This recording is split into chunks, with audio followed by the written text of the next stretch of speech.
नमो नमः मित्राणी, welcome to जीवन उत्सव सेलिब्रेशन ऑफ लाइफ। हमारी पहली पेशकश है किस्से मेरे अनुभवों के।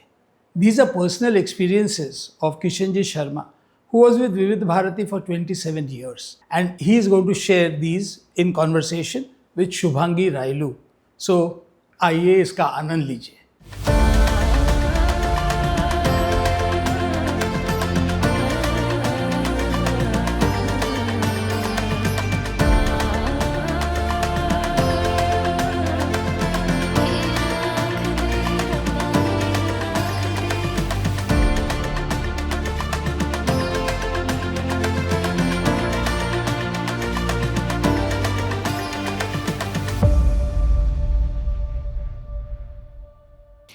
नमस्कार।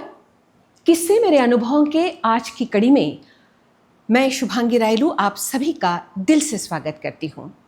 कसमें वादे प्यार वफा सब, बातें हैं बातों का क्या, कोई किसी का नहीं ये झूठे, नाते हैं नातों का क्या। जी हाँ, आज बात होगी उस अजीम फनकार की जिन्होंने कभी शब्दों को सीधे, कभी अल्लड़ तो कभी दार्शनिक अंदाज में ढाला। एक ऐसा गीतकार जिन्होंने शुद्ध हिंदी में कबीर के दोहों को भी फिल्मों में पिरोया, तो कभी आधुनिक दौर में बदलते दौर के साथ तालमेल करते हुए सुपरहिट अल्फाज दिए। जी हाँ, हम बात कर रहे हैं the most successful lyricist of yesteryears, Indeevar साहब। और आज उनके किस्सों को सुनाने के लिए, उनके अनसुने पहलुओं को छूने के लिए हमारे साथ हैं जयमाला की शान आदरणीय किशन शर्मा जी। किशन जी, आपका बहुत बहुत स्वागत है। धन्यवाद। आप आकाशवाणी से जुड़े थे और इंदिवर साहब गीतकार के नाम में तो इतने मशहूर हुए कि लगभग 5-6 पीढ़ियों को उन्होंने रिझाया है अपने संगीत से, अपने गीतों से। तो मुझे ये पूछना था कि गीतकार और एक साहित्यिक कवि, इसमें दरअसल क्या फ़र्क होता है? बहुत बड़ा फर्क है जी। साहित्यकार आवश्यक नहीं है कि फिल्मों के लिए गीत लिख सके, अच्छा। क्योंकि फिल्म में एक पर्टिकुलर सिचुएशन के लिए गीत लिखा जाता है, जी। और साहित्यकार के लिए तो खुला आकाश है, जो वो सोच ले वो गीत बन जाता है। इंदिवर जी दोनों थे। शुरुआत एक साहित्यकार के रूप में उन्होंने की। जी। श्याम लाल राय ये नाम था उनका, झांसी के रहने वाले। बचपन में ही कुछ देशभक्ति का ऐसा जुनून उनके सिर में चढ़ा कि वो देशभक्ति के गीत लिखने लगे। जेल भी जाना पड़ा था शायद उनको उस समय। कम आयु में जेल जाने वाले वो स्वतंत्रता सेनानी बने। जी जी। तो गीत लिखते लिखते उनको जब उम्र जरा थोड़ी बड़ी हुई, 17-18 साल, तो दिमाग में आया कि क्यों ना मैं फिल्मों में जाऊं। तो वो झांसी से मुंबई आ गए। पर फिर मुंबई आते ही वो इंदिवर कैसे बन गए? नहीं, वही इंदिवर वो गीतकार के रूप में बन चुके थे। अच्छा लेकिन श्याम लाल राय इंदिवर अच्छा फिल्मों में सिर्फ इंदिवर रह गए।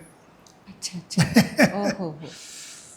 मुंबई आए, बड़ी जद्दोजहद की, और पहला गीत जो फिल्म के लिए उन्होंने लिखा वो भी अजीब शब्द थे। बड़े अरमानों से रखा है बलम तेरी कसम, प्यार की दुनिया में ये पहला कदम। पहला गीत, पहला कदम।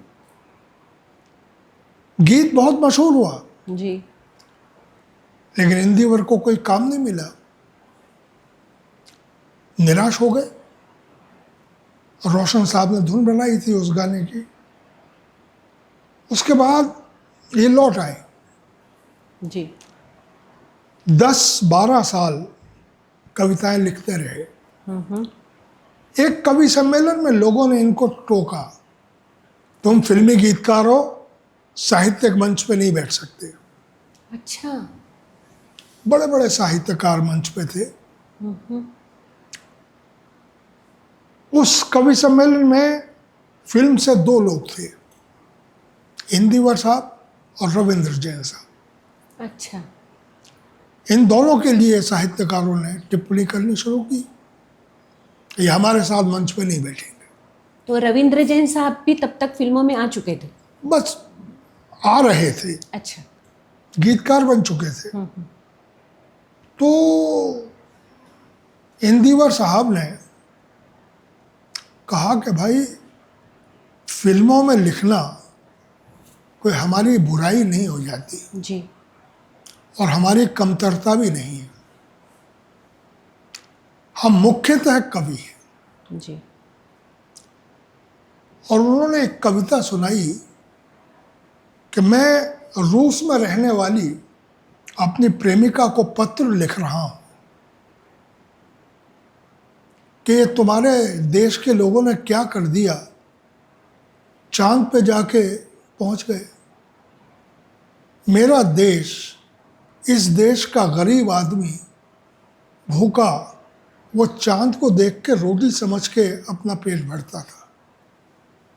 तुमने हमारा वो सपना भी तोड़ दिया। जी। और उसकी जो कविता उन्होंने सुनाई तो लोग तो दंग रह गए। और दूसरा उन्होंने शुरू किया कि झूठ कहता था इकबाल कि मजहब नहीं सिखाता आपस में बैर करना। और उन्होंने जो उसमें बताया कि मजहब के नाम पर कितने दंगे फसाद हो रहे हैं, जी। लोग हैरान हो गए। बची खुची कसर रविंद्र जैन साहब ने पूरी कर दी। वो तो महारथी थे एकदम। तो वहां से इंदिवर को लोगों ने साहित्यिक कवि और फिल्मी गीतकार दोनों रूपों में स्वीकार किया। जी। अब एक मजेदार किस्सा ये रहा कि इंदिवर जी समय के साथ रचनाएं बदलते जाते थे। मैं आपसे वही पूछने वाली थी कि शुरू के दौर में अगर इंदिवर साहब की रचनाएं देखें तो हम थे जिनके सहारे वो हुए ना हमारे, या छोड़ दे सारी दुनिया किसी के लिए, ऐसे कहीं तो भी जिंदगी की मिली रुसवाई, दर्द, परेशानियां, उनका जिक्र रहता। वही 10 साल बाद में ऐसे गीतों का रुझान भी बदलते गया, कलम बदलती गई। इससे भी ज्यादा नीचे गिरे। नहीं, वो तो आगे फिर आप जैसा कोई मेरी जिंदगी में आए तो बात बन जाए थी। मैं पुणे में एक कार्यक्रम था, वहाँ पर मुख्य अतिथि इंदिवर साहब थे और मुझे विशेष अतिथि के रूप में बुलाया गया था। जी जी। एक अच्छे गीतकार और फिल्म निर्माता शम्मी चौधरी जी ने वो कार्यक्रम रखा था, उनकी पुस्तक का विमोचन था। तो शम्मी चौधरी जी ने मुझे कहा कि आपको भी आना है। मैं चला गया था। अब चेहरे से तो मुझे कोई जानता नहीं था ना। जी। आवाज़। जब कार्यक्रम शुरू हो गया तो जो लड़की अनाउंसर थी वो इंदिवर साहब के बारे में कुछ नहीं जानती थी। तो उसने कहा फिल्मी गीतकार इंदिवर साहब आज के मुख्य अतिथि हैं, ये है। शम्मी चौधरी तब खड़े हुए खुद और उन्होंने कहा देखिए हमारी खुशकिस्मती है कि आज हमारे बीच विविध भारती के जाने माने अनाउंसर किशन शर्मा मौजूद है। किशन शर्मा नाम सुन के पूरे हॉल में तालियां बज गई। क्या बात? क्योंकि नाम उस समय हो चुका था मेरा। जी। तो छाया गीत और बाकी सब कार्यक्रमों के द्वारा तो लोग देखने लगे कौन है किशन शर्मा, चेहरा थोड़ी मालूम। तो शम्मी चौधरी ने कहा कि इंदिवर साहब के बारे में किशन शर्मा जी से अच्छा कोई कुछ बोल नहीं सकता, तो मैं चाहूँगा कि वो इनका परिचय दें। तो मैं माइक पर गया और मैंने कहा शम्मी भाई, विशेष अतिथि के रूप में बुलाते हो और फिर मेरे से संचालन करवा लेते हो। एक पेक फ्री। लेकिन ठीक है, इंदिवर जी मेरे मित्र हैं तो इनका परिचय ज़रूर दूंगा, लेकिन परिचय ज़रा लंबा होगा, अच्छा, क्योंकि इंदिवर को मैं थोड़े से समय में प्रस्तुत नहीं कर सकता। तो लोग ऐसे देख रहे थे क्या कह रहा हूँ मैं। जिस आदमी ने पहला गीत लिखा, बड़े अरमानों से रखा है बलम तेरी कसम, प्यार की दुनिया में एक पहला कदम, वो आदमी बाद में अच्छे अच्छे गीत लिखता रहा। ऐसे ऐसे विचार उसके दिमाग में आए कि तन से तन का मिलन हो ना पाए तो क्या, मन से मन का मिलन कोई कम तो नहीं। जी हाँ, खुशबू आती रहे दूर ही तो क्या, सामने हो चमन चमन कोई कम तो नहीं। चंदन सा बदन चंचल चितवन, जी, धीरे से तेरा ये मुस्काना, ये ऐसे गीत लिखने वाला। और उससे भी बढ़कर उन्होंने इंदिवर को प्रस्तुत किया। लोग अक्सर कहते हैं महिलाओं के बारे में, अरे वो उसका कैरेक्टर ज़रा ऐसे ही है। इस आदमी ने एक हिम्मत करके लिखा कि मैं राम नहीं हूं, फिर क्यों उम्मीद करूं सीता की। अच्छा, ये इंदिवर साहब का है? इंदिवर जी, अच्छा, ये लिखना कोई मामूली बात बहुत नहीं है बड़ी बात है। कि पहले अपने आप को तो देखो भाई, आप क्या हो। आप तो 10 जगह मुंह मार रहे हो और दूसरे पे उंगली उठा रहे हो। ये लिखने वाला आदमी। अपने सामने भी एक आईना रखो। तो जब ऐसे गीतों को हम सुनते हैं तो इनके गीतकार इंदिवर को लगता है कि हम उनके चरण छू लें। वो तो है, पर इतने सारे अलग अलग विषयों पर एक साथ में इतने गीत कैसे लिखते थे वो? मैं वही ला रहा हूँ जगह पे। जी, और मैंने कहा यही गीतकार समय के साथ बदलता है। और जब वो लिखता है कि झोपड़ी में चारपाई तेरे बिना सोनी पड़ी, या साड़ी हवा हो गई, तो ऐसा लगता है कि वो गीतकार इंदिवर जिसके हम पैर छू रहे थे, अब उसके पैर पकड़ के खींच लें और ज़मीन पे गिरा दें। नहीं, वो तो वक्त का तकाजा था ना। नहीं, वो क्या है, उन्होंने उसका मुझे सफाई दी। बोले किशन जी आपका कहना सही है, मैं बुरा नहीं मानता, लेकिन मुझे भाई पैसे चाहिए। जी, मुझसे जब आदमी चाहता है ऐसे गीत लिखूं तो मैं वो लिख रहा हूं। जो फिल्म प्रोड्यूसर्स और म्यूजिक डायरेक्टर हैं उनकी इच्छा पर मुझे चलना पड़ता है। जी, उस समय लोग वैसे गीत पसंद करते थे, बिल्कुल, अब ऐसे गीत पसंद कर रहे हैं। म्यूजिक डायरेक्टर खुद मुझे कहते हैं बप्पी लहरी मुझे ऐसा गाना चाहिए। बिल्कुल, बिल्कुल। 80s में तो ऐसे ही गीत तो मैं कल्याण जी आनंद जी वाला गाना कहाँ से लाऊंगा। जी हाँ, और कल्याण जी आनंद जी के यहाँ पर उनके जो गीत थे वो बहुत ही खूबसूरत थे। जा जा जी, वो एक टीम बन गई थी उनकी, जी, कल्याण जी भाई, आनंद जी भाई और इंदिवर। जी, तो वो गीत लिखते लिखते फिर मैंने उनका परिचय दिया और छोड़ दिया। लोगों को बहुत अच्छा लगा कि मैं इंदिवर के बारे में क्या क्या बता गया, खूब तालियां बजी। इंदिवर जब मैं बोल रहा था और जब आखिरी दौर पर पहुंचा तो मेरी तरफ ऐसे देख के, अरे यार क्या क्या बोल रहा है यार ऐसा कर रहे थे। तो मुझे लगा उनको बुरा लग जाएगा, लेकिन उन्हें बुरा नहीं माना। यहाँ एक बात मैं आपको याद दिलाना चाहूँगा। आपने कभी बोला था कि वो कैसे गीत लिखते थे मैं कभी बताऊंगा। जा वो क्या किस्सा था? ऐसा है कि गीत लिखना, मैंने अलग अलग गीतकारों के अंदाज देखे।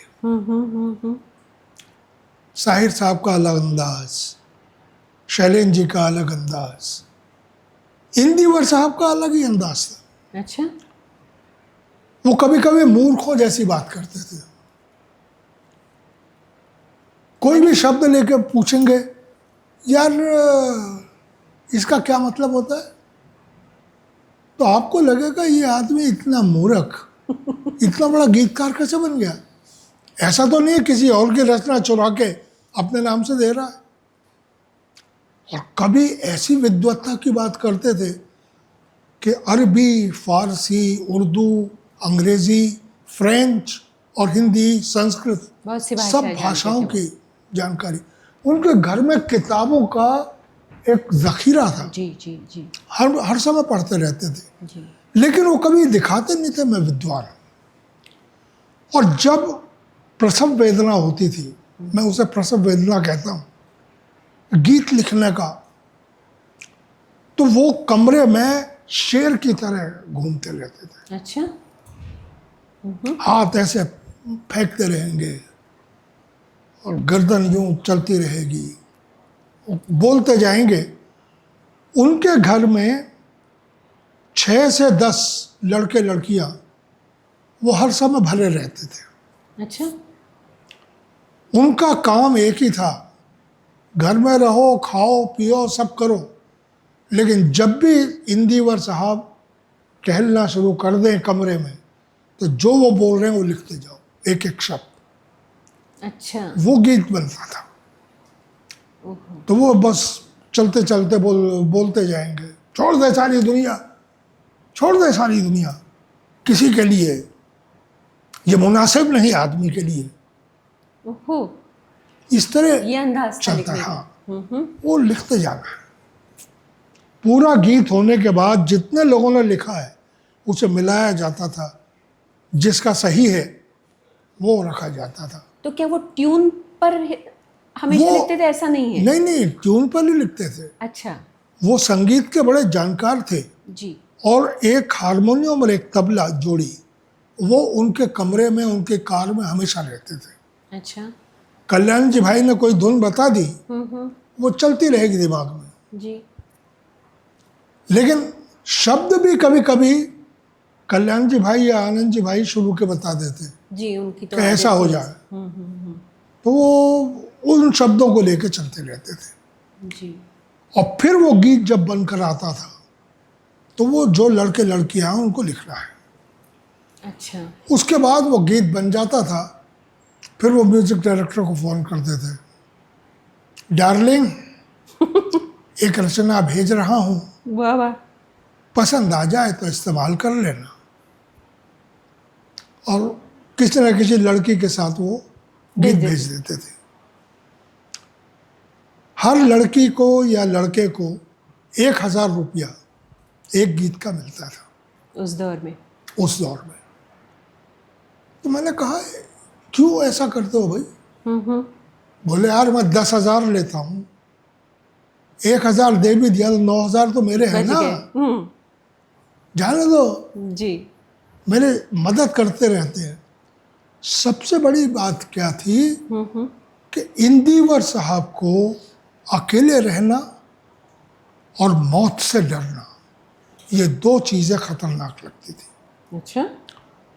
वो शौचालय भी जाते थे तो अंदर से चटनी नहीं लगाते थे। क्यों इतना डर पर? वो कहते यार अंदर में अगर कुछ हो गया तो मैं तो ऐसे ही पड़ा रह जाऊंगा, तो दरवाज़ा खुला रहना चाहिए, मैं आवाज़ दूं तो कोई तो आ जाएगा। इतना घबराते थे वो अकेले रहने से और मौत से। अच्छा। तो हर समय उनके आसपास लोग होना। अच्छा। लोग उनके कैरेक्टर को लेके कुछ भी बात करते थे कि वो तो लड़कियां भली रहती हैं, ये है, वो।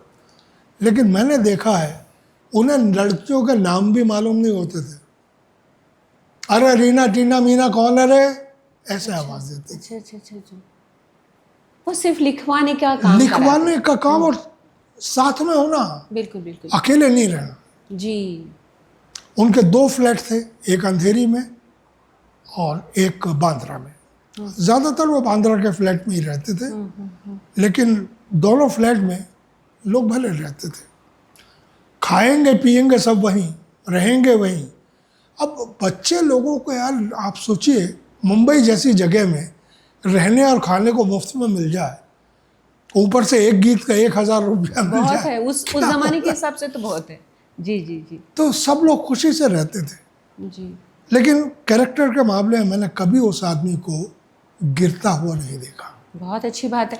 वैसे एक बात मैं पूछना चाहूँगी, अभी आपने छोड़ दे का जिक्र किया था, तो उनके जो गीत थे, छोड़ दे सारी दुनिया, या फिर मधुबन खुशबू देता है, जीना उसी का जीना है जो औरों को जीवन देता है, तो ये जो त्याग वाली जो भावनाएं थी उनके गीतों में जो अधिकतर दिखती हैं, वो वाकई में उनकी भी आइडेंटिटी वैसी थी या वो बहुत प्रैक्टिकल थे? नहीं, वो एक तरह से फिलोसॉफिकल आदमी थे। ओके। सोचेंगे तो हमेशा कुछ अलग ही सोचेंगे, आम चीजें नहीं। अच्छा। मैं मर गया और तू अच्छी लगती है, ये नहीं। लिखेंगे तो कुछ टेढ़ा ही लिखेंगे। अच्छा। और इस वजह से संगीतकारों को वो पसंद भी आते थे और नापसंद भी आते थे। अच्छा अच्छा। धुन के ऊपर गाना लिख रहे हैं और पागलपने में लिखते थे। कार में बैठे हैं, कल्याण जी आनंद जी दोनों बैठे हैं, साथ में इंदिवर जी बैठे हैं। ड्राइवर को बोलेंगे ऐसा कर, ये चौराहे पे कार घुमाता रहे जब तक मैं कहता हूँ कार घूमती रहनी चाहिए। अरे बाप रे। और गाना लिख रहे हैं। अब वो बोल रहे हैं, कल्याण जी भाई आनंद जी भाई गाना लिख रहे हैं, अच्छा। वो खुद नहीं लिखेंगे। तो ऐसे आदमी को मैं तो सर झुका के नमन करता हूं जी।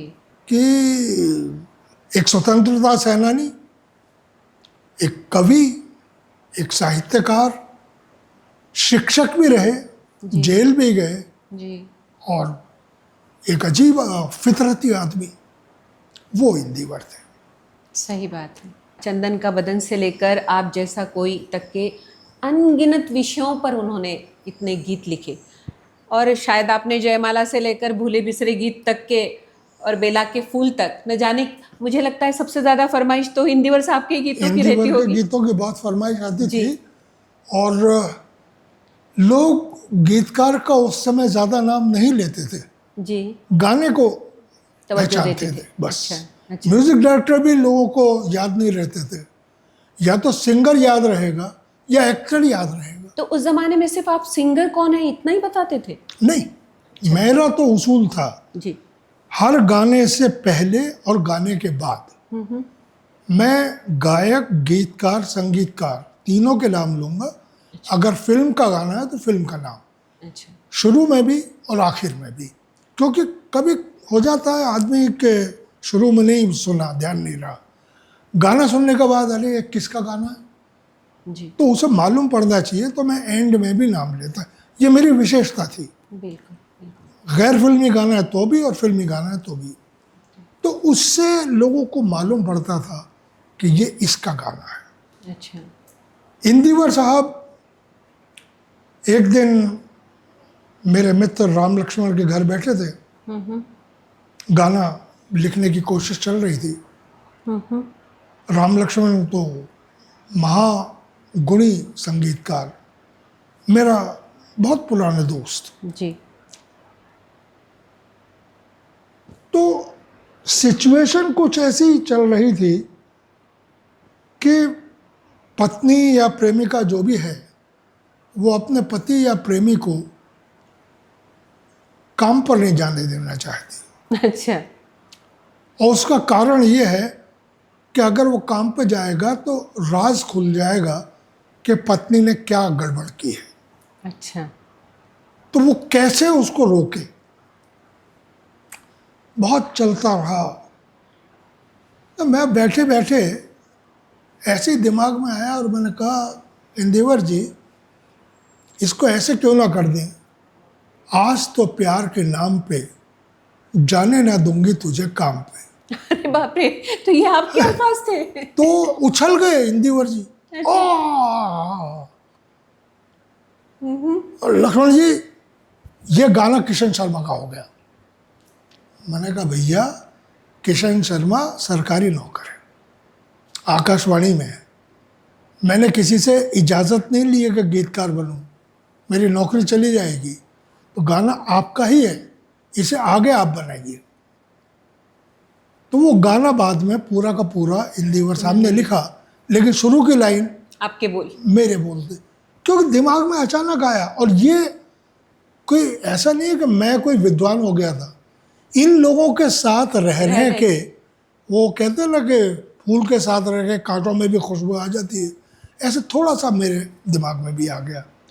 तो वो बड़ा अच्छा लगा, राम लक्ष्मण को भी पसंद आया, उसकी ट्यून में भी बैठ गया वो, आस और प्यार के नाम पे जाने ना दूंगी तुझे काम पे। वो बोले कितना सही है कि प्रेमिका अपने प्रेमी को जाने नहीं देना चाहती तो कैसे रोकेगी प्यार दिखा के।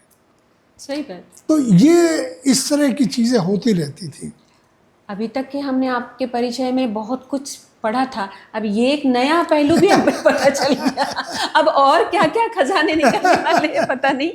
वैसे एक मैं बात पूछना चाहूँगी कि इंदिरा साहब के गीतों में सबसे पसंदीदा गीत आपका कौन सा है? देखिए, अलग अलग पहलू में अलग अलग गीत हैं, उस आदमी को सीमित करना बहुत मुश्किल है। लेकिन एक रचना ऐसी है जो ऐतिहासिक है। प्राण साहब पे आमतौर पर कोई गीत फिल्माया नहीं जाता था जी। प्राण साहब के ऊपर एक गीत फिल्माया गया मनोज कुमार साहब की फिल्म उपकार में,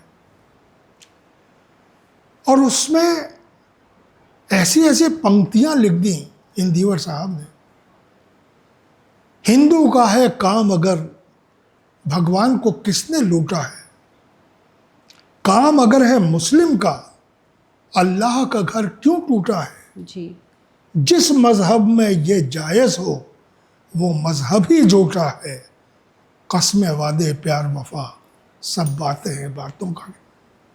ये दिमाग से निकलता ही नहीं गीत। बिल्कुल बिल्कुल। और प्राण साहब ने जिस अंदाज में इस गीत को पेश किया, कल्याण जी आनंद जी ने जैसी धुन बनाई, मन्ना डे साहब ने जिस तरह से दिल से गाया, एक इतिहास है ये। जी। और यही गीत मैं चाहूँगा कि आप श्रोताओं को अंत में सुनवाएं। ज़रूर ज़रूर सुनाएंगे।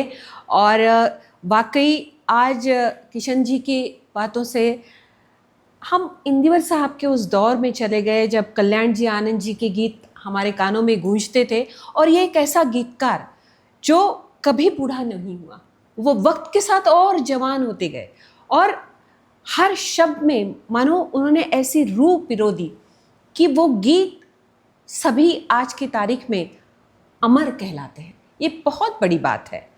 ये स्वर्णिम एरा का युग ही ऐसा था कि एक से बढ़कर एक कलाकार तब आए और एक इतिहास रच दिया अपने अपने फन से, अपने अपने कलम से, चाहे वो संगीतकार रहे या गीतकार रहे।